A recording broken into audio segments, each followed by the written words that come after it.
Breaking news చూస్తూ ఉన్నాం. తొలి రోజు వల్లభనేని వంశీ కస్టడీ ముగిసింది. దాదాపు 3 గంటల పాటు కూడా వల్లభనేని వంశీని పోలీసులు ప్రశ్నించారు. వైద్య పరీక్షలకు విజయవాడ కృష్ణలంక ప్రభుత్వ హాస్పిటల్కు తరలించారు. వంశీతో పాటు మరో 3 నిందితులను కూడా వైద్య పరీక్షలకు పంపించడం జరిగింది. ఆ తర్వాత విజయవాడ జిల్లా జైలుకు తరలించారు పోలీసులు. సత్యవర్ధన్ కిడ్నాప్ కేసులో వల్లభనేని వంశీని 3 ఏసీపీలు ప్రశ్నించారు. తొలి రోజు కస్టడీలో 3.5 గంటల పాటు కూడా విచారణ జరిగింది. వంశీని 20కి పైగా ప్రశ్నలు అడిగారు అధికారులు. కీలకమైన ప్రశ్నలకు తెలియదని సమాధానం చెప్పినట్టు సమాచారం. సత్యవర్ధన్ కిడ్నాప్ బెదిరింపు కేసులో కొన్ని ఆధారాలను వంశీ ముందుంచారు పోలీసులు.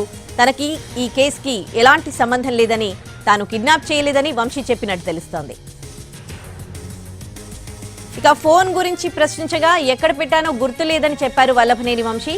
తాను 3 ఫోన్లు వాడుతున్నట్టు పోలీసులకు చెప్పాడు. ఆ 3 ఫోన్ నంబర్లను వంశీ నుంచి సేకరించారు పోలీసులు. అయితే సత్యవర్ధన్ ను లిఫ్ట్ లో హైదరాబాద్ ఇంటికి తీసుకెళ్లినట్లు అంగీకరించినట్టు తెలుస్తోంది.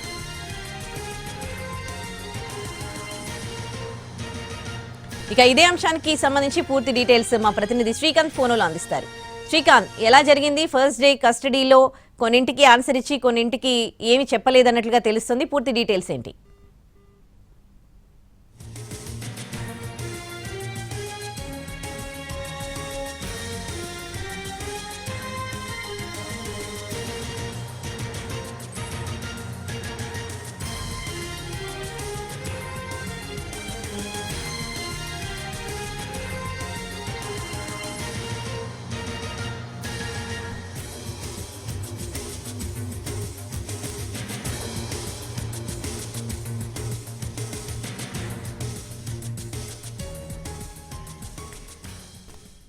వల్లభనేని వంశీని పోలీసులు ఇవాళ మొదటి రోజు కస్టడీలో దాదాపు 3 గంటల పాటు ప్రశ్నించారు. 20 ప్రశ్నలు అడిగినట్లుగా తెలుస్తోంది. ఇక ఇదే అంశానికి సంబంధించి పూర్తి డీటెయిల్స్ మా ప్రతినిధి శ్రీకాంత్ అందిస్తారు ఫోన్లో. శ్రీకాంత్, మాజీ ఎమ్మెల్యే వల్లభనేని వంశీ తొలి రోజు కస్టడీ అయితే పూర్తయింది. ఉదయం 11 గంటల నుంచి కూడా సాయంత్రం 3:30 గంటల వరకు ఆయన పోలీసులు విచారించారు. ఈ సందర్భంగా కూడా ఈ కేసుకు సంబంధించి ఎవరైతే సత్యవర్ధన్ ఉన్నారో ఆ సత్యవర్ధన్ ని కిడ్నాప్ దాడికి సంబంధించిన కేసులో కీలక విషయాన్ని వంశీని పోలీసులు విచారించారు. ఆ విచారణలో భాగంగా కీలకంగా పోలీసులు భావిస్తున్న మొబైల్ ఫోన్ గురించి వంశీని ప్రశ్నించగా ఆ ఫోన్ ఎక్కడ పెట్టానో తనకు గుర్తులేదనే సమాధానాన్ని వంశీ ఇచ్చినట్టుగా మనకు తెలుస్తుంది. ఈ ఒక్క ఫోనే కాదు, మొత్తం 3 ఫోన్లు వినియోగిస్తున్నట్టు కూడా పోలీసులకు వంశీ విచారణలో భాగంగా చెప్పడంతో దానికి సంబంధించిన నంబర్ను కూడా పోలీసులు సేకరించినట్టుగా మనకి సమాచారం అందుతుంది. దీంతో పాటు సత్యవర్ధన్ ని ఇంటికి తీసుకెళ్లిన ఆ వీడియోలకు సంబంధించి పోలీసులు ప్రశ్నించగా తాను అతన్ని ఇంటికి తీసుకెళ్లిన విషయాన్ని